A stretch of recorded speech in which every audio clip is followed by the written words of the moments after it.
S24 देखते हैं। Discontinuing operations reporting या तो disclosure information enhance users ability to make the projection. इससे प्रोजेक्शन कर सकेंगे यूजर्स। मीनिंग क्या है? तो जो कंपोनेंट एंटरप्राइज के हैं, जो परसिएंट करता है एक सिंगल प्लान, किसके लिए? डिस्पोज ऑफ करने के लिए। सब्सटेंशियली इन एंटायरली, यानी पूरा पूरा सेगमेंट को बंद कर देना है। या तो पीसमिल डिस्ट्रीब्यूशन, थोड़ा पार्ट बंद कर देना है। पीसमिल डिस्ट्रीब्यूशन यानी डिस्ट्रीब्यूट कर देना है थोड़ा पार्ट। टर्मिनेटिंग थ्रू द एबेंडोनमेंट, यानी एबेंडोनमेंट की वजह से बंद कर देना है, उसको बंद कर देना है। And represent the separate major line of the business और geographical areas of the operations, यानी वो रिप्रेजेंट करेगा एक सेपरेट बिजनेस लाइन या तो geographical areas of the operations and distinguish करेगा वो operationally and for financial reporting purpose. Initial disclosures क्या क्या देने हैं, कब हमको पता चलेगी कि डिस्क्लोजर देना है हमको डिसकंटिन्यूइंग ऑपरेशन का? तो अर्लियर ऑफ द फॉलोइंग, अगर एंटर्ड किया जाता है सेल्स एग्रीमेंट बंद करने के लिए, बोर्ड ऑफ डायरेक्टर अप्रूव कर देता है कोई फॉर्मल प्लान या तो अनाउंसमेंट। डिस्क्लोजर्स में क्या क्या डिस्क्लोजर्स देने हैं? तो डिस्क्राइब करना है कंटिन्यूएंस, क्या बिजनेस या तो जियोग्राफिकल सेगमेंट, किसको बंद कर रहे हो? बिजनेस को बंद कर रहे हो या जियोग्राफिकल सेगमेंट के हिसाब से उसको बंद कर रहे हो? Date and the nature of IDE, ये सब जनरल इंफॉर्मेशंस हो गई। अब स्पेसिफिक डिस्क्लोजर क्या होंगे? तो carrying amount of the assets and the liabilities, कितने अमाउंट के एसेट और लायबिलिटीज़ है। रेवेन्यू एंड एक्सपेंडिचर जो एट्रीब्यूटेबल है, प्री टैक्स प्रॉफिट या तो लॉस्ट, एंड जो टैक्स एक्सपेंसेस है उसको सबको face of the balance sheet पे, face of the profit and loss account में बताना है। नेट कैश फ्लो जो एट्रीब्यूटेबल है। एक्टिविटीज़ जिसको हम लोग कंसिडर नहीं करेंगे डिसकंटिन्यूइंग ऑपरेशंस के अंदर, मतलब अगर ये एक्टिविटीज़ हैं नीचे वाली तो उस एक्टिविटीज़ को हम लोग डिसकंटिन्यूइंग ऑपरेशन नहीं मान लेंगे। ग्रेजुअल या तो इवैल्यूएशंस हो रहा है, face out of the product line या तो class of the service. Discontinuing हो रहा है इवन इफ़, अगर रिलेटिवली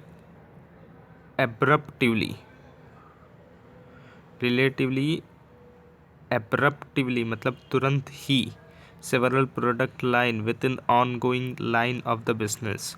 इसका मतलब डिसकंटिन्यूइंग हो रहा है अगर रिलेटिवली एब्रप्टिवली कोई सेवरल प्रोडक्ट है बिजनेस लाइन का, ऑनगोइंग बिजनेस लाइन का, मतलब वो उसकी प्रोडक्शन कम कर दी जा रही है तो उसको भी हम लोग नहीं मानेंगे। शिफ्टिंग ऑफ सम प्रोडक्शन और the line of the activities for a particular line of the business from one location to another location. Shift करना है प्रोडक्ट या तो लाइन को ऑफ द एक्टिविटीज़ को एक लोकेशन से दूसरे लोकेशंस के अंदर, तो उसको भी हम लोग नहीं मानेंगे। एंड जो क्लोजिंग होता है फैसिलिटीज़ जो अचीव किया जाता है प्रोडक्टिविटी इम्प्रूवमेंट के लिए या तो अदर कॉस्ट सेविंग्स के लिए, उसको भी हम लोग नहीं मानेंगे कि डिसकंटिन्यूइंग ऑपरेशंस हो रहा है। क्वेश्चन नंबर 1 देखते हैं। एक वॉशिंग आर्टिकल प्रोड्यूसिंग कंपनी जो प्रोवाइड कर रही है फॉलोइंग इन्फॉर्मेशन, वॉशिंग बार और वॉशिंग पाउडर बना रही है। जनवरी 2019 से सितंबर 2019 का डेटा दिया गया है पर मंथ का, और उसके बाद अक्टूबर से दिसंबर और जनवरी 20 से लेकर मार्च 20 का पर मंथ का डेटा दिया गया है। जहाँ पर वॉशिंग बार 2 लाख 1 लाख और फिर ज़ीरो हो रहा है, मतलब डिक्रीज़ होते जा रहा है, और वॉशिंग पाउडर जो है वो इंक्रीज़ होते जा रहा है, 2 लाख से लेकर 4 लाख तक पहुँच गया है। ग्रेजुअल चेंजेस हो रहा है प्रोडक्शन लाइन में जो बेस्ड किया गया है overall plan. Board of directors जो हैं वो पास कर रहे हैं रिजोल्यूशन मार्च 2019 के अंदर। इस इफेक्ट में कंपनी फॉलो कर रही है अकाउंटिंग ईयर। हमको बताना है क्या इसको डिसकंटिन्यूइंग ऑपरेशन माना जाएगा और रीज़न भी बताना है हमारा सपोर्ट करने के लिए आंसर को। तो मार्केट फोर्स के रिस्पॉन्स में जो बिजनेस एंटरप्राइज है वो ऑफ्टन एबेंडोन कर रही है प्रोडक्ट को या तो प्रोडक्ट लाइन को, जो रिड्यूस करेगा size of the work force. इस एक्शंस को हम लोग डिसकंटिन्यूइंग ऑपरेशंस नहीं मानेंगे जब तक वो सेटिस्फाइड नहीं करती डेफिनेशन क्राइटेरिया को। इन केस अभी इस केस के अंदर जो ग्रेजुअल रिडक्शन हो रहा है ऑपरेशन में वॉशिंग बार के और जो साइमल्टेनियस इंक्रीज हो रहा है operations in the product line के अंदर ऑफ वॉशिंग पाउडर, वो कंपनी जो है not in disposing of any of its component, यानी कंपनी कोई भी कंपोनेंट को डिस्पोज नहीं करना चाहती है। Phase out the production line जो अंडरटेक किया जाता है कंपोनेंट का, वो मीट नहीं कर रही डेफिनेशन क्राइटेरिया जो पैरा 3 के अंदर दिया गया है AS24 के अंदर। Disposing substantially is entirely component of the enterprise. Therefore जो चेंज हो रहा है उसको हम लोग डिसकंटिन्यूइंग ऑपरेशन नहीं मानेंगे। QU लिमिटेड एक बिजनेस मैन्युफैक्चरिंग है of passenger cars and commercial vehicle, 2 चीज़ें बना रही है, passenger car commercial vehicle. Company work करे स्ट्रेटेजिक प्लान के बेसिस पे शिफ्ट करे ये पैसेंजर कार सेगमेंट को ओवर कमिंग 5 years, यानी उसका प्रोडक्शन बढ़ाना चाहती है। हाउएवर नो स्पेसिफिक प्लान, अभी तक कोई प्लान नहीं है सेल्स का, ना इधर कोई डिवीज़न भी किया गया है, नहीं कोई एसेट भी परचेस की गई है। As a part of its plan, उसके प्लान के वजह से जो रिडक्शन हो रहा है प्रोडक्शन पैसेंजर कार के अंदर वो 20% हो रहा है एन्यूअली।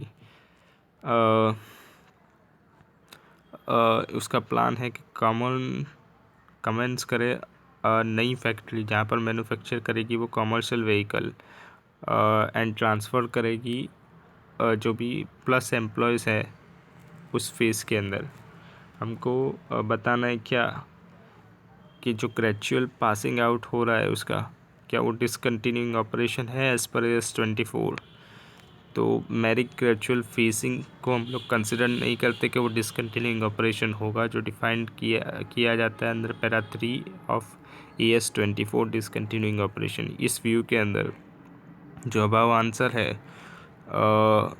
आर ए का क्या आएगा, नहीं, क्योंकि जो स्ट्रेटेजिक प्लान है वो कोई फाइनेंशियल अप्रूवल नहीं मिला है उसको बोर्ड ऑफ डायरेक्टर्स के द्वारा रिजोल्यूशंस से, एंड कोई स्पेसिफिक टाइम बाउंड एक्टिविटीज़ भी नहीं की गई है like shifting of the assets and employees new commercial vehicle production line के लिए जो फैक्ट्री स्टार्ट की गई है उसके लिए।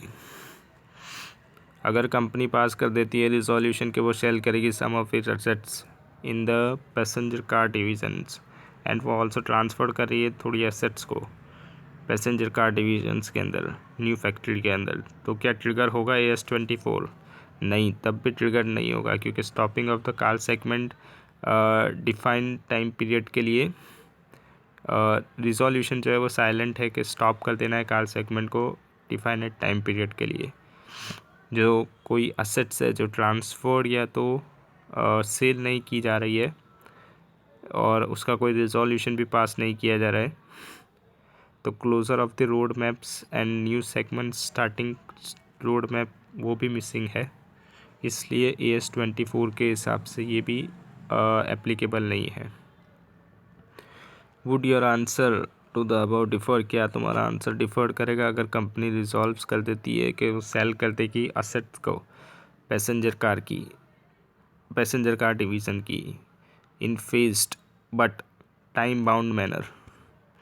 तो yes, phase and time bound programs जिसका रिजोल्यूशन बोर्ड ऑफ डायरेक्टर ने पास कर दिया गया है वो क्लियरली इंडिकेट करेगा कि क्लोज़र हो रहा है passenger car segment in the defined time frame and clear road map, इसलिए एक्शंस जो है वो अट्रैक्ट कर रहा है AS24 के कंप्लायंस को।